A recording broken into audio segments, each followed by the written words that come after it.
Gold trusted gold buyers. మీరు తాకట్టు పెట్టిన బంగారాన్ని విడిపించి ఈ రోజు ఉన్న మార్కెట్ ధరకు కొనబడను. ఇంతకుముందు ప్రభుత్వంలో ఉన్నప్పుడు ఆమె చాలా ప్రియారిటీ ఉండేది. మీకు తెలుసు, ఎక్కడికి పోయినా నాయకులు కానీ కార్యకర్తలు కానీ క్యాడర్ అంతా కూడా ఆమెకు బ్రహ్మరథం పట్టేవాళ్ళు.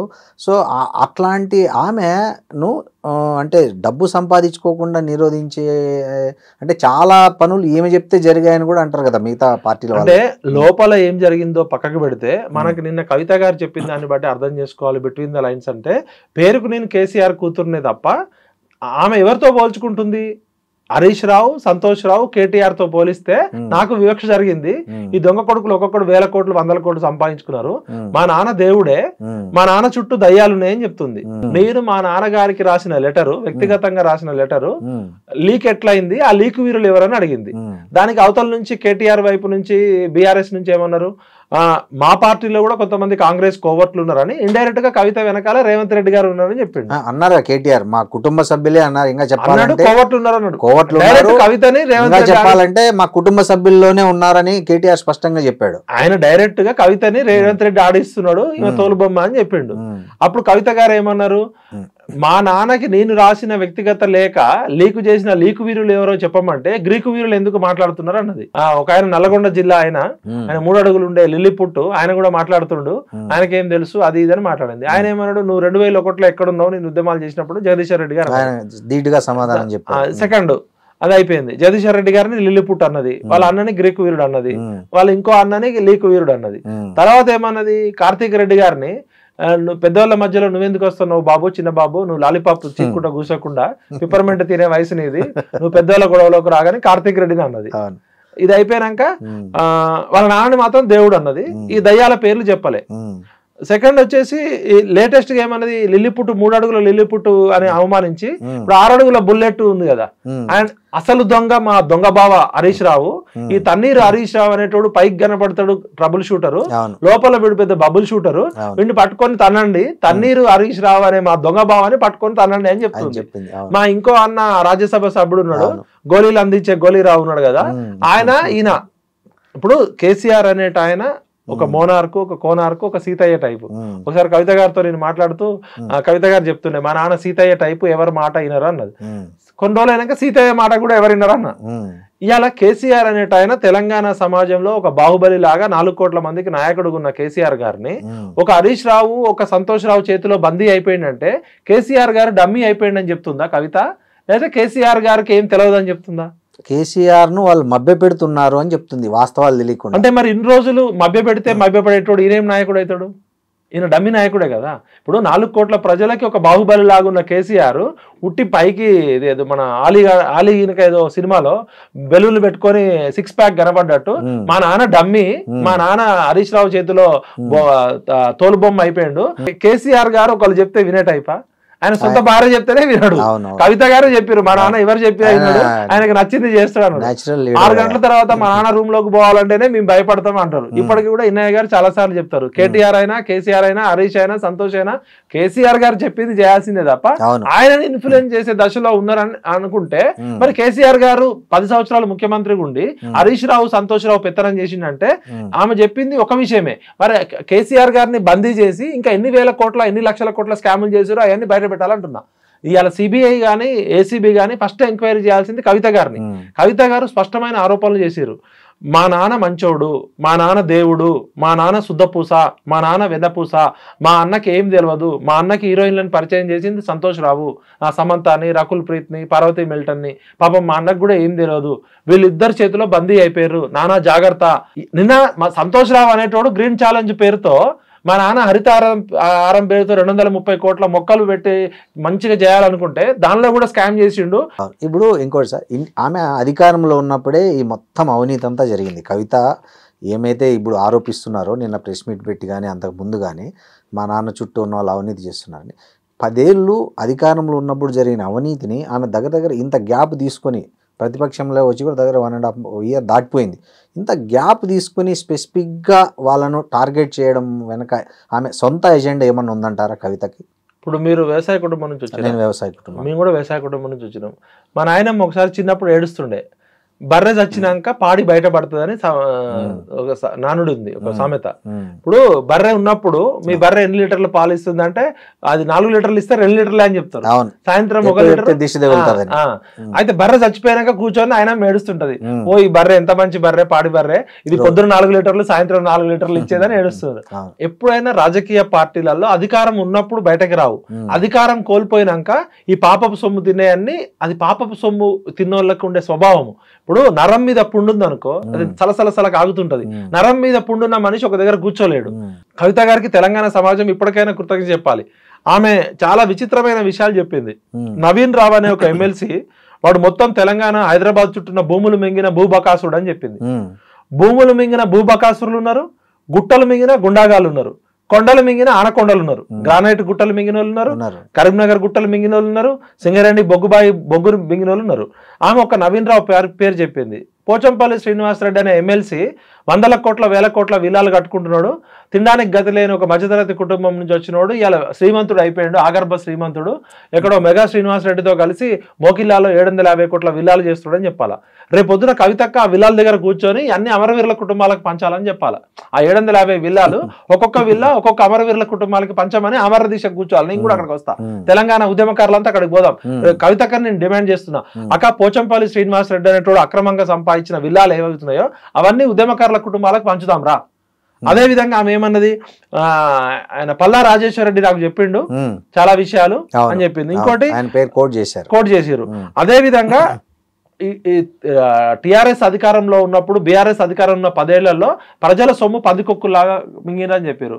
ఆమె ఇంకేమన్నది, నేరేళ్లలో దళితుల్ని అక్రమ ఇసుక లారీలతో తొక్కిచ్చిర్రు, దానికి అడ్డుకున్న నేరేళ్ల బాధితుల్ని ఎస్సీ ఎస్టీ బీసీ పేద వాళ్ళని 8 మందిని 3rd డిగ్రీ పెట్టి ఒక ఐపీఎస్ ఆఫీసర్ తోటి కరెంటు షాకులు పెట్టి వాళ్ళ ప్రైవేట్ పార్ట్స్ లలో కూడా ఇబ్బంది పెట్టి వాళ్ళని సంసారానికి పనికి రాకుండా చేశారని మీరా కుమార్ కూడా వచ్చింది.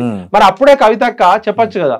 ఇప్పుడు ఏమంటుంది, అది కేటీఆర్ అకౌంట్ లో వేసిండు, సంతోష్ రావు ముఖ్యమంత్రి ఆఫీస్ నుంచి ఫోన్లు చేసి పోలీసు వాళ్ళతో కొట్టించిండు అని చెప్పింది. మరి ఆ విషయం అప్పుడే చెప్పొచ్చు కదా. ఇప్పుడు మీ అన్న పేరు వచ్చినందుకు నువ్వు బాధపడుతున్నావా, నేరెళ్ళ బాధితుల బాధపడుతున్నావా? నువ్వు నిజంగా ఒక నాయకురాలు అయితే నేరెళ్ళ బాధితులకు అన్యాయం జరిగింది, వాళ్ళని ఎప్పుడన్నా పరామర్శించినవా?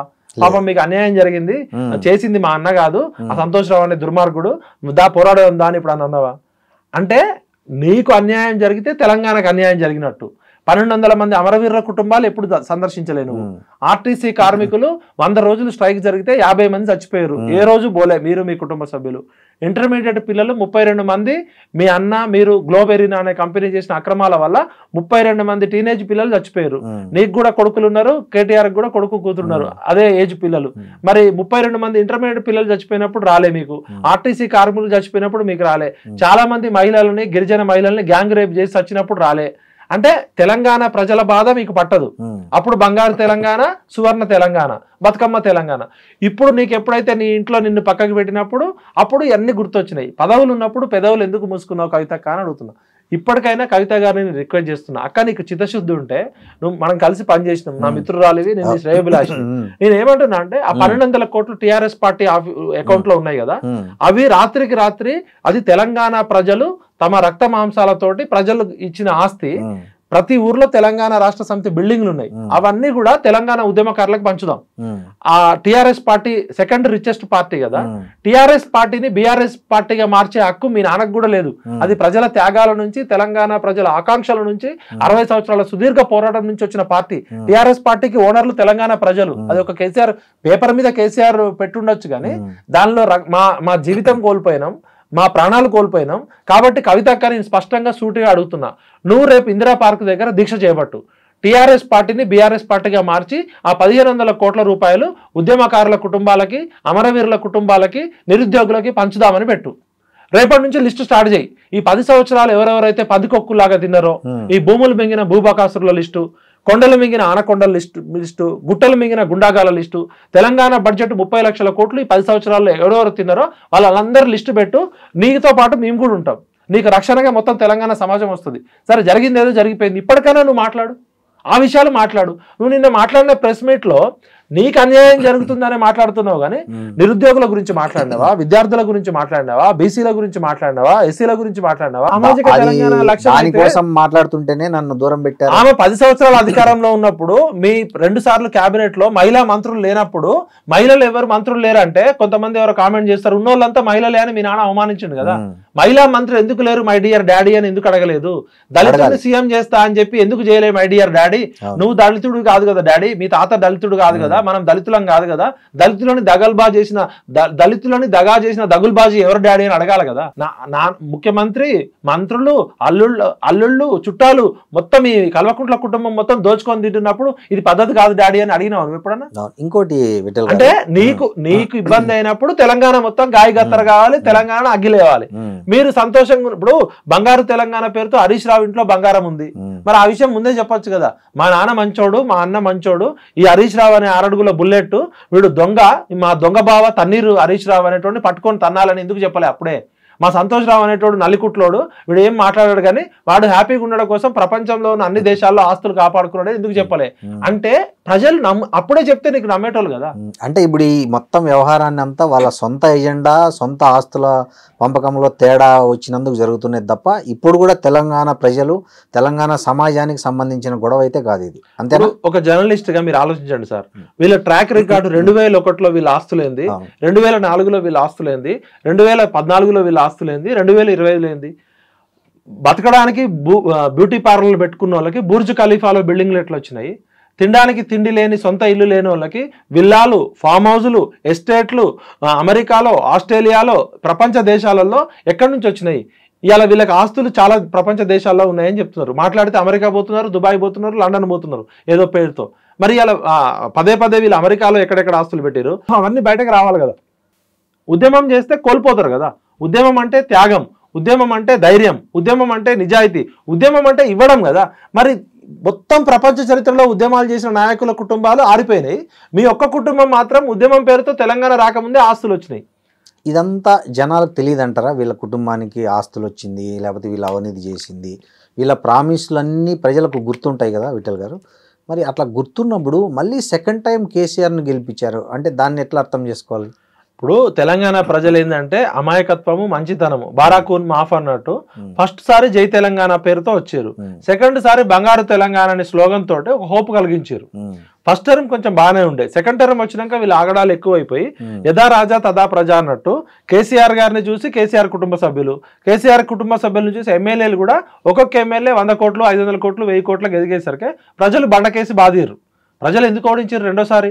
కాంగ్రెస్ మోసపూరిత వాగ్దానాలు నమ్మి ప్రజలు ఓడించారనేది బీఆర్ఎస్ వారు. ఇప్పుడు ఆడలేక మధ్యలో ఓడన్నట్టు, నువ్వు చక్కగా లేక అద్దం బలగొట్టినట్టు, నీ ముఖం బాగాలేక అద్దం బగలకున్నట్టు నువ్వు కుటుంబ పాలన చేసినావు, నువ్వు కుట్రలు చేసినావు, ప్రశ్నించే గొంతుల్ని అణిచేసినావు, స్వేచ్ఛ లేకుండా చేసినావు, స్వాతంత్రం లేకుండా చేసినావు, మాట్లాడితే కేసులు పెట్టినావు, ఈ నియంతృత్వ ధర్నా చౌకులో ధర్నాలు లేకుండా చేసినావు, జర్నలిస్టులు ఎవరైనా మాట్లాడితే కేసులు పెట్టినావు. అందుకనే కదా నీకు ఇలా ఇప్పుడు ఒక తెలంగాణ బాహుబలి లాగా ఉన్న కేసీఆర్ ఫామ్ హౌస్ లో పోయి బిచ్చల దేవుడు లాగా ఫామ్ హౌస్ కి ఎందుకు బందీ అయ్యిండు? ఇలా ఎందుకు బయటకు రాలేకపోతున్నాడు? కన్న కూతురుని, కన్న కొడుకుని, సొంత మేనల్లుడిని, సడ్డకుడు కొడుకుని కూడా కంట్రోల్ చేయలేని కేసీఆర్ ఏ విధంగా నాయకుడు అవుతాడు?